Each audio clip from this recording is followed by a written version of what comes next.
मुख्य वराड साहेब आणि आपण सगळे जण त्यांचे सगळे साथीदार, आता जे त्यांनी आपलं मनोगत व्यक्त केलं, मी तुम्हाला आता एवढंच सांगू इच्छिते की मी उभीच राहिले केवळ दादांची स्वप्न पूर्ण करण्यासाठी.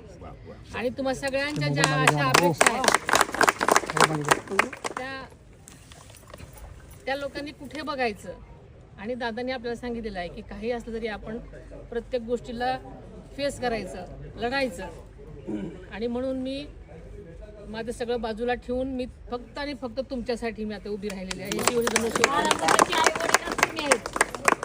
आमचं स्वप्न होतं की दादांनी मुख्यमंत्री व्हावं. आणि जे जे दादांनी सांगितलेलं आहे, ज्या ज्या गोष्टी तुमची कामं केलेली आहेत, कायम पाठीशी उभे राहिलेले आहेत, तसा माझा त्यापेक्षा जास्ती माझा प्रयत्न असेल की मी तुमच्या सगळ्यांच्या पाठीशी उभे राहील. तुमची जमेल तशी मी कामं करेन आणि तुम्हाला असं मोकळं सोडणार नाही वारेवर. एवढंच मी आता तरी सांगितलं. वहिनी साहेब तुम आगे बढ़ो, हम तुम्हारे साथ हैं. वहिनी साहेब तुम आगे बढ़ो, हम तुम्हारे साथ हैं.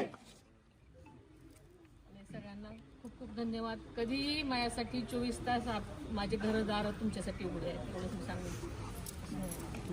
काय नाही म्हणजे आम्हाला गोरगरिबांना घर भेटले ना बस. कारण लय वर्षापासून आमच्या आता शासन निर्णय झालाय. वहिनी जेव्हा पदग्रहण केलं त्याच्यावर तो झालेला आहे. तुम्हीच आमच्या आई, तुम्हीच आमचा बाप आहे.